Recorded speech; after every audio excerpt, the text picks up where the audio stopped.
Hey, what's up? I'm Leslie Mack. I get the incredible opportunity to have a conversation with someone we love, know, trust, respect. Carey Nieuwhof is here. We're talking all about rethinking leadership. Well, I get to have a conversation with you, Leslie, so that's fun. Totally. So, okay, I have all kinds of questions. I'm a millennial, so they are on my phone. Excellent. The first one is this. What is the worst spelling you've seen of your last name? Oh, gosh, that's great. You know, when I was in law briefly before I did ministry, and it's funny because when you're in court, you're kind of at the mercy of the court to have that phrase.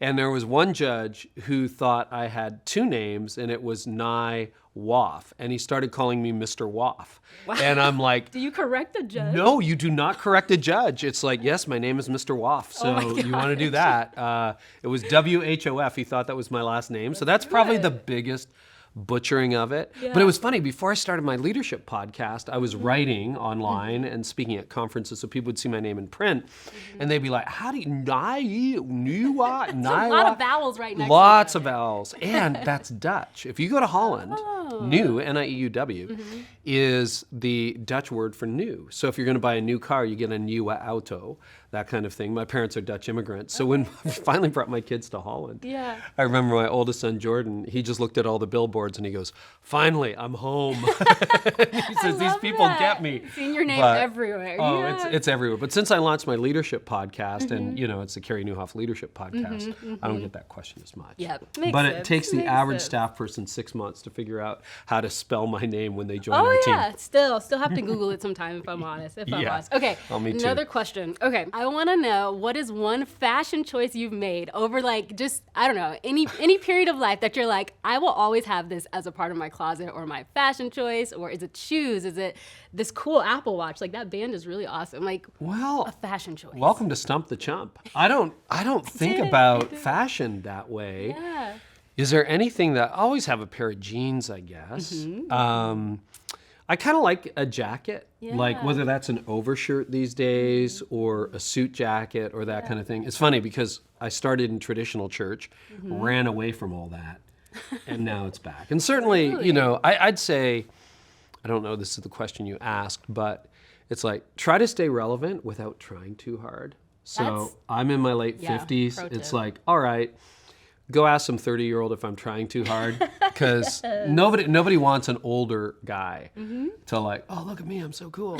On the other hand, you don't want to be so out of touch that, you know, people are like, whoa. You don't want it to be, I don't want clothing to be an obstacle. Yeah. The thing I hate about video is, like, in my perfect closet, I would have 5 shirts, maybe 5 pairs of pants. And the problem is now, like at my age, clothes don't wear out because you haven't got kids crawling all over you, you know, I'm not doing extreme sports like I used to. No, I never did that. But well, you're outdoorsy though. I'm outdoorsy. You're outdoorsy. I'll blow through some athletic wear sometimes. That's for sure. But you know, I would have a very simple wardrobe, but then you have to think, okay, I wore this coat last year at this event in this city. Isn't that a pain? This is my interview blazer, so That's you've your probably interview seen it blazer. before, okay? There needs to be a coding system know. that helps you understand, I wore this at this event last year, so I can't wear it this year. Sometimes me or my team will Google, what did I wear last year at this event so I don't show up in the same thing? I feel that. Okay, you feel that? That's real. Because here's the thing. I mean, and it kind of leads into the next question. That sounds like an app that should exist, okay? It should. So here's my next question for you. What is one app that you have on your phone, besides the normal ones like a map or messages? One app that you have on your phone that you use pretty regularly? My Aura Ring app. Oh. So I have this smart ring, and basically it tracks everything from my sleep to my steps to my heart rate variability. Yeah. And I forgot to bring the charger on this trip. I've been gone for a week, so it died. It's just sitting there. So I don't know how I slept last night, but my Apple Watch told me I did okay. But I kind of rely on the Aura Ring for data. So that's something I really use. And then Flame Boss for my big green egg. Oh, so, I was like, what is this? Oh, yeah. I have a couple of apps. App? Flame Boss and Meter.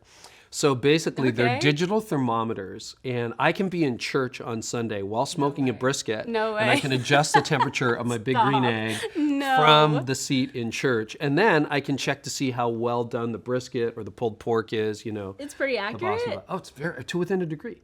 So I'm like, oh, fire needs to be a bit hotter, and then it's linked up via Wi-Fi or Bluetooth or whatever, I guess it's Wi-Fi, to a fan that will either increase or decrease the air input in my big green egg. So it turns something That's very impressive. analog into something very digital. I love That's that. amazing. I love that. I'm still trying to buy an air fryer, so here Oh, we my are. wife wants one too. I hear that honey, they're we better need for the room environment. it. Are they better? That's what I Than hear. what? Than like a huge oven. Oh, that's true. Yeah. When you got like a little plate and then you've got and this it's just giant gas so oven. I get that. Yeah. Okay, so here's what we're really here to talk about. Okay, so Well, this let's was fun. Jump in.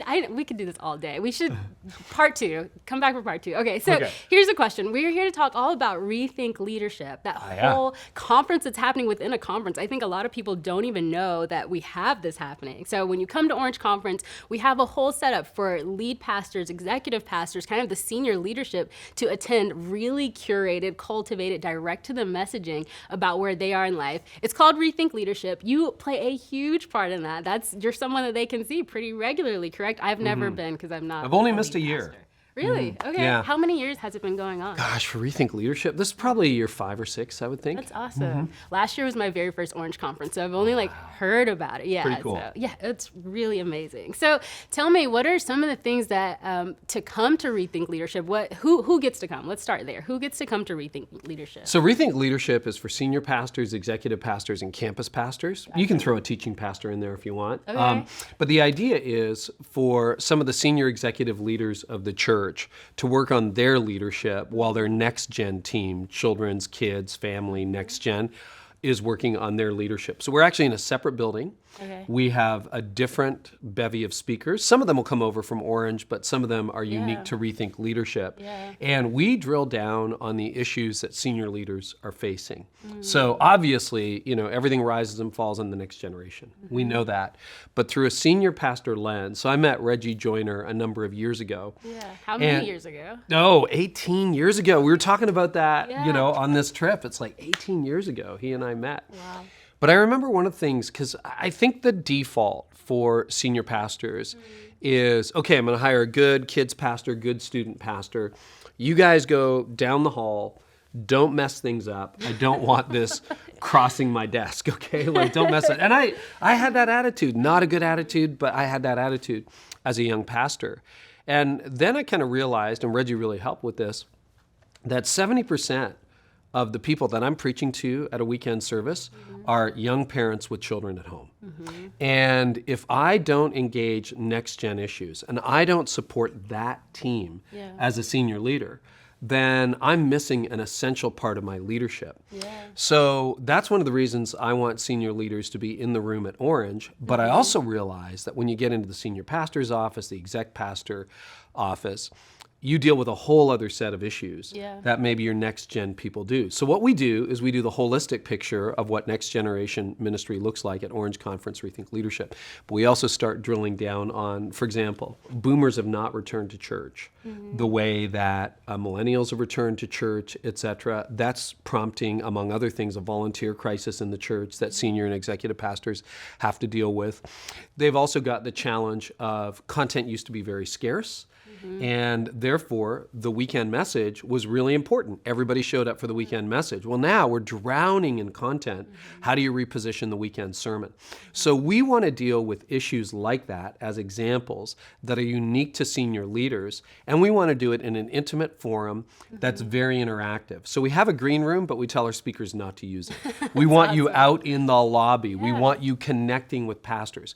We have a number of breakout sessions, and those are small with tons of interaction and Q&A. So it's kind of a flat style of conference. We really want we sit people around round tables. Why? Because sometimes the best insights don't come from the stage. They come from somebody you've met who's trying to solve the same problem that you're solving. So that's how we approach it. Bit of a different approach as opposed to sit in a row and take notes. Right. We want this to be more interactive, more engaging, and I think every lead pastor shows up with questions that they have on their mind that they're hoping somebody would answer. We want people to leave Rethink Leadership with at least one of their top questions answered, and hopefully we can do better than that. Yeah, that's amazing. I mean, that sparks so many more questions for me. I think I'm in the youth ministry space. I'm talking to youth leaders, student leaders, all the time. And a part of the feedback we hear from them about the senior leadership is we're like, you can do this, dream in this way, do this. And they're like, yeah, I can as much as possible. But what if my lead pastor doesn't approve this or doesn't see it the way that I see it? So how do you kind of have that conversation? So if I am the youth pastor, student pastor, and you are the lead pastor, how would you, one, encourage a youth pastor or student pastor to approach you with new ideas? And then two, what's encouragement that you would give to lead pastors on how to have that conversation back? Do you see what I'm saying? So there's a big textbook answer, and then there is a shortcut. Do you want the shortcut first or second? Second. Okay. So textbook answer is understand, and this happens, I mean, it happened to my successor at Connexus Church, where they kind of look at you and you're like, you're kind of weird as a lead pastor. Why do you do that? Or why do you do this? And it doesn't make any sense. Then they take the job. Within a couple of months, they're like, oh, I get it. So part of it is understanding that things are going to pass the lead pastor's desk that other people may not even know about. There's board dynamics, there's staff dynamics, there's hiring and firing, there's the pressure of here comes Sunday and you got this big message, all of that stuff that lead pastor happens. So I think, first of all, you have to understand that they have to see the whole picture. Your job is to see part of it, which is, okay, I'm in charge of student ministry, I'm in charge of youth ministry, I'm in charge of kids, so you see a part of it. So the first thing is think across the entire church. Think, if I was in her shoes or his shoes as a lead pastor, what are some of the issues and dynamics that would be appealing? And if you show that you've at least thought outside of your area, that's going to score you points. Secondly, ask, don't demand. So you want to say, hey, would it be possible if, or would you be open to? A third thing is, if it's a really big change, try it as an experiment. Yeah, for sure. Say, I would love to try this for, how much time do you need? 3 months, 6 months? And if it's not better, then we can have a conversation about it and we'll change, or I'll kill it or whatever. So I think that kind of deference, and then give that lead pastor time. Don't ask for an answer on the spot, because he or she may have to run it by their board or their executive pastor or check the budget, and just say, how much time would you need to be able to make this decision? But I think that kind of respect, you did your homework. If it's really big and controversial, think about a time limit. Now, do you want the shortcut? Yes. All right, here's the shortcut. Come to Orange Conference, bring your senior leadership team, because you're going to be in the same room sometimes at Orange Conference. You're going to be in different rooms when we're doing Rethink Leadership. But at night, you're going to have dinner together. And when you have dinner together, your senior leader is going to see the next gen team in a whole new light. You're going to be up at the hotel having conversations till midnight. And there, you can build a sense of team that you don't actually get at home, because you go to your office, or you work from your house, or you work from this coffee shop, and the senior pastor is bunkered in his or her house or his or her office, and don't bug me, it's study day. You're gonna make more progress in those 2 or 3 days in Atlanta than you would possibly over the course of a year. So that kind of, don't skip out on those dinners. Make sure the whole team is together. And you will learn so much, and you'll grow so much as a team. Yeah, that's incredible. Okay, so I want to circle back to something you were saying earlier. You're saying at Rethink Leadership, you have a whole bevy of other speakers. I am so curious, what is the process like finding leaders who can speak to senior leaders? Like, how do you know who to put on the platform? Who do they need to hear from? Is it just ministry people? Is it people outside of ministry? Like, how do you lead leaders, essentially, right? You're an expert at that. So it's both. It's ministry leaders who are actually practitioners or experts in their field. Gotcha. So we definitely want to have that.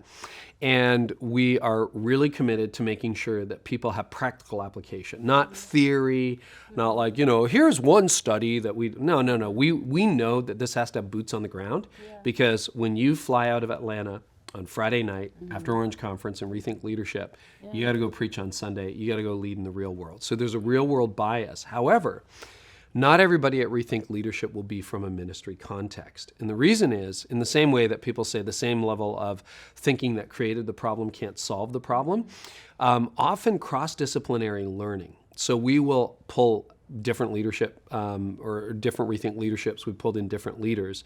We're finalizing the speaker lineup, but there will be probably a business or a thought leader that we bring in who might be sympathetic to the church, but it's not their day job. And often those insights, when you're listening beyond your discipline, beyond what you do in your day job, that's where you go, oh, I never thought about that, and that is so helpful. So we're looking to bring in experts from outside the field, and then some people who are really innovating, experimenting, and who know what it's like to really lead in the way that everybody attending Rethink Leadership has to lead day to day. Awesome. That's fantastic. Okay, so I have another question. With the role that you play for Rethink Leadership, what are the kinds of problems or solutions that you get to find that make you like, okay, I am wired for this. Like, I want to work on this, and it gives me life. And like, I just want to know what kinds of things get you excited about getting to lead through Rethink Leadership. Well, we get to talk about the future, and I love talking about the future. Yeah. I think about it all the time. And often what happens is you're so scrambly in the day-to-day when you're a lead pastor, executive pastor, teaching campus pastor. You're in the day-to-day, you're getting to Sunday, you're solving problems, you're dealing with budget. When you come away, you have permission to breathe. You have permission to think. So we get to design a couple of days together that's going to drop ideas, that's going to show you the future, that's going to say, have you thought about this? Yeah. And to walk away after every session, there's specific application questions, to walk away so that you're already doing the hard work of saying, actually, we could approach team meetings differently this way, or never thought about communication in that light, or I'm going to try this next month. Yeah. So we get the ability to pull people out of their native context where they're doing their work and get them to think about things in a fresh way. We also get to put on people's radar maybe the best of what they wouldn't ordinarily encounter as we curate speakers and content and ideas and conversations. So that to me is very, very energizing. Yeah. And I always valued that when I was leading a church day to day. And I often found I had to get out of town in order to find that. Totally. I love the latest ideas. I love that. And not everything's going to stick, but you'd be amazed at how sometimes, oh, I heard that 2 years ago and now it makes sense to me and I'm going to use it. And then some of the stuff will be immediately applicable as well. Yeah. Okay, so I mean, you talked about some of the trends, like that boomers aren't coming back in the same numbers. What are some other trends that you're seeing that are changing how you're thinking about something, or how you think other people should start thinking about something? So I'll give you a very fresh example that I'm thinking through, and I don't have a conclusion. I just have the problem. This. Okay. Yeah. But if you think about the role of the sermon, I think the role of the sermon and the role of the weekend service is changing. So for hundreds of years, if you wanted to get an understanding of Scripture, an understanding of God, and the opportunity to grow your faith, there's kind of one answer, which was you go to church on Sunday. And even in the 90s, information was scarce. If you wanted to get a message from a church that you didn't attend, you had to subscribe to the cassette or CD ministry, which almost nobody did, right? It cost you money. Yeah. It was inconvenient. It came in the mail. And so information was scarce. Then the internet really starts to mature. Social media shows up, and you started to get little snippets of information. But over the last decade, we've moved from, oh, I can access information from other people, to a world in which we are drowning in information. And even a lot of pastors in 2022 pulled back their online service because they wanted to fill up the building. Don't think that's wise, but they did it anyway. But even if you decide we're not doing an online digital presence, which I think is a mistake, everybody else is. So somebody is like, all right, you're not doing it, but I got a million other choices. Well, a lot of pastors are still behaving like, don't miss Sunday, here comes Sunday, don't miss Sunday. Oh, did you miss Sunday? You can catch up online. Oh, next Sunday we're going to. And that has legs, but I think every pastor watching this knows it doesn't have the legs it used to have. Yeah. And it doesn't create the momentum or the results it used to. And every once in a while it does, but mostly it doesn't. And it puts an awful lot of pressure on you when anybody that you serve or hope to reach can watch some of the finest communicators in the world for free. Like for the average pastor, that's so much pressure. And I feel that pressure. And like, I'm a decent communicator, but there are people I can't compete with. So what do you do? And then in an age where people are saturated with information and access to information, what role does the weekend service play? And what a lot of pastors are dealing with is some people haven't come back, but when they come back, they're coming back less often. They seem less engaged. So maybe it used to take you 200 volunteers to run the weekend, but you could get away with maybe 400 because people served every other week. Now it takes 500 to 1,000 because people aren't in the room as often. So with realities like that, what do you do with that? So the answer is, I'm not 100% sure. I really don't know, but I think we need to talk about it. And I think we need to get some collective wisdom. And I think we need to bring some expertise around that. We should think about it. Because I think the tentative theory I have is that the sermon is going from an attraction to an anchor. It used to attract, and now what it can do, it can anchor your people in truth, because there's so much misinformation. Yes. So much, I don't want to say false teaching. It's such a loaded term, but you can get some really bad theology online. It's not that hard to find, and the algorithm keeps suggesting it to you. Yep. But I think it can anchor your people in what's right, what's real, how God really wants us to live. So less of an attraction, more of an anchor. And I think it goes deeper than that. I think there's a big difference between what happens online and what can happen in the room. Probably online is more informational. What happens in the room could be more experiential. Sure. But what does that mean without getting crazy? So I would love to foster more conversations around subjects like that. Yeah. When you go to something like the couple of days in Atlanta at Rethink Leadership, I think you have an opportunity in the sessions, but also beyond the sessions, to talk through those issues and maybe say, all right, this is how I'm going to think about the message moving forward and position the message moving forward, because what got you here will not get you there. Yes. What used to work doesn't work. So true. So true. This is another kind of personal question for just from my own context. Okay, so my dad has been pastoring for a long time, a tiny church, South Atlanta, and those people are family to me. They are precious to me, and I'm trying to decide if this is the kind of room that I should invite him to, because I think from the outside looking in, I can assume that certain kinds of people show up to this kind of conference, right? And so I'm trying to think, what kind of people are in the room having these conversations? Is this, something I should invite my dad to as a lead pastor who will come from a very different context than a lot of people that I meet in these spaces? I'm just curious. Well, first of all, he's your dad. He is So I my hope he dad. comes. Yes, I hope he I hope comes. so I too. really do. Yeah. And I think it could be good for people. So people who, I'll tell you who it's not for. Okay. If you're not interested in reaching people, probably a waste of your time and money. If you're not interested in growing or changing, probably a waste of your time or money.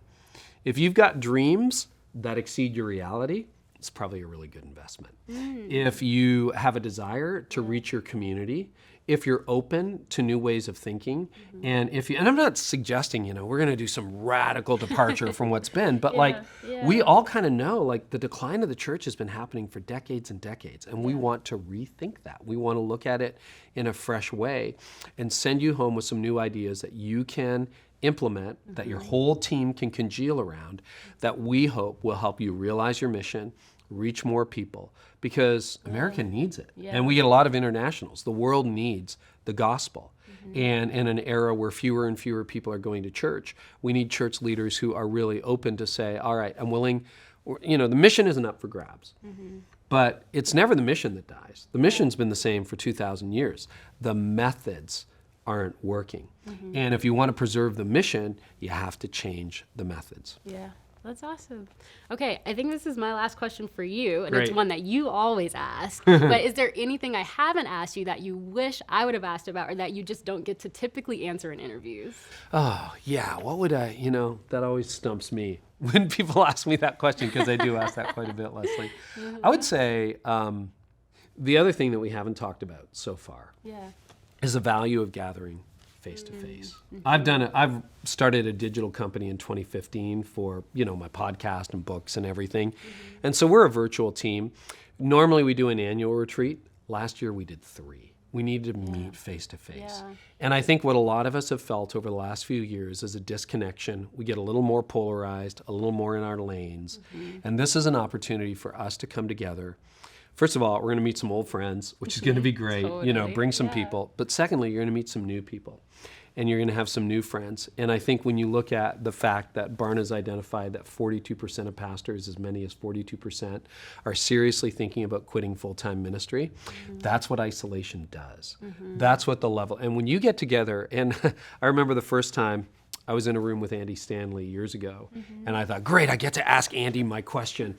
And I'm like, all right, I got my question. And I asked Andy the question. You know what his answer was? I don't really know. And on the one hand, that's disappointing. On the other hand, it made me feel so good, because I'm like, well, if Andy Stanley doesn't know, then maybe there's hope for a guy like me. For sure. And so I think that this is an opportunity for people to gather face to face, to have meaningful conversations. And maybe you find a friend who can empathize. Maybe you can find a friend who says, yeah, I got those hate emails too. I had people leave in droves because we were in masks too long or not long enough, or we opened on the wrong Sunday or closed on the wrong Sunday, or I had an elder storm out, or I had a top giver threaten to go. And you have that kind of camaraderie, and you kind of know, I'm not alone. Yeah. I can make this through. And there are other good people who have, it's not just me. Yeah. Henry Cloud says, the problem with failure is, see if I can get this right, it's 3 Ps.